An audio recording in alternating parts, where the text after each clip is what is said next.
So this is morning of the second day, so we're almost 48 hours into fermentation.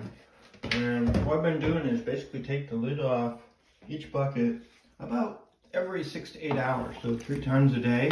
3 times a day I do, in the morning and in the evening and once midday. And you got to press the fruit down into the bucket, because all the fruit wants to rise up to the top. The bubbles are going to push.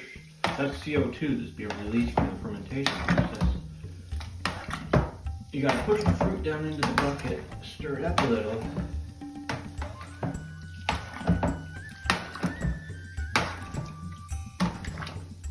Just like that. And you want to do this for each bucket. You want to do it 3 times a day.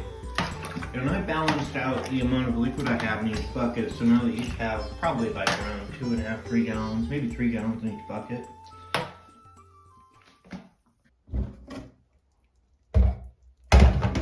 On the morning of day 3, the brew is looking like this. Keep punching the cap there.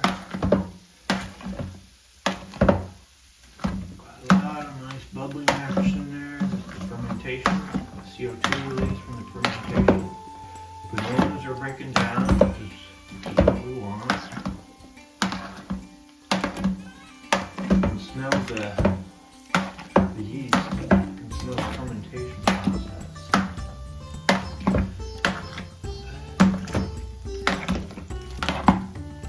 So we're doing this 3 times a day. I do it first thing in the morning, last thing before bed, and then one time midday, usually around 2 o'clock. And you're always going to wash the spoon before and after you do that to keep your spoon clean. Today is day 5. And you can see the bananas are breaking down quite a bit now, which is good. We can't expect that. The bananas break down, the flavor kind of sucks into the must. We're still getting a lot of bubbling action on day 5, so there's still some sugar in there that's fermenting.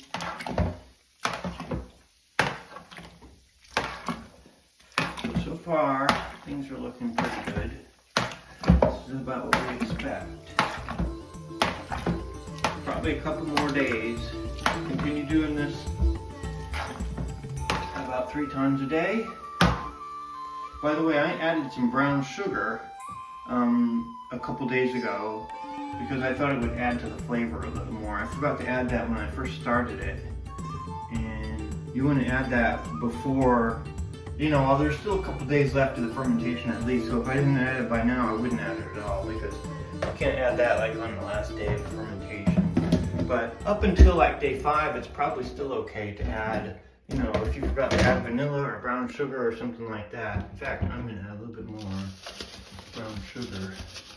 I'll mix it in. I probably added like a cup and a half, maybe. A cup and a half of brown sugar that I spread across the 3 buckets. And just mix it in. And it still has plenty of time for the yeast to ferment that sugar. And it'll soak up the flavor. Don't wait until day 7 though and start adding ingredients like that. You don't want to do that. You want those ingredients to kind of meld in with the wine during the primary fermentation process. So it's best to add any flavoring you want to impart into the wine early when you start the primary fermentation, but at least well before you finish it. So that's it. We're going to let this keep brewing. Again, make sure you wash your spoon before and after each time you stir the wine. So this is morning of day 6 since we started fermentation. Yeah, you can definitely see the bananas are breaking down quite a lot now. Just normal. Making wine, same thing when you make grape wine. And grapes look pretty nasty after a week of fermenting. But we're still seeing a lot of bubbles coming up, so that's telling us there's still a lot of fermentation going on. There's still sugar left in there that needs to be converted to alcohol. So the yeast is still doing plenty of work. It's obviously not going to be done today, so probably tomorrow or possibly the next day we'll see this fermenting taper off. And at that point we'll have to move move the solids out and move the wine into, filter the wine and then move it into the carboys. So I kind of have a plan for that. What I'm thinking is I'm going to use like a kitchen strainer, a colander, you know, and kind of filter out most of the solids and throw all the solids in one bucket and try and get all the juice moved to another bucket. If I can get all the solids filtered out just using a strainer, you know, a very big holed strainer. Get the big solids out first and move them all into one bucket. And then move the liquid, the juice, into another bucket. And then I'll use my cheesecloth there. I'll use my my cheesecloth as a finer filter before I transfer the juice into the carboys. So I have a funnel and the cheesecloth that I'll kind of filter through the cheesecloth as I pour it into the funnel. That's probably what I'll do. But I think it's important to use a strainer first to filter out that big solid stuff. Otherwise the cheesecloth will just get plugged and nothing will drain through it. So we'll do that probably tomorrow or the next day. We'll see. Morning of day 7. Let's see, you can really tell by how much bubbling we have. There's still a lot of bubbling going on here, so I think there's still some fermentation happening, and I would say we're not ready to transfer this to the carboys quite yet. I want to let this continue a little longer. Maybe later this afternoon, the fermentation will slow up.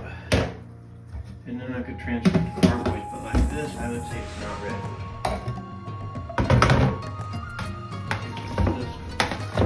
Yeah, that will have bubble in there too.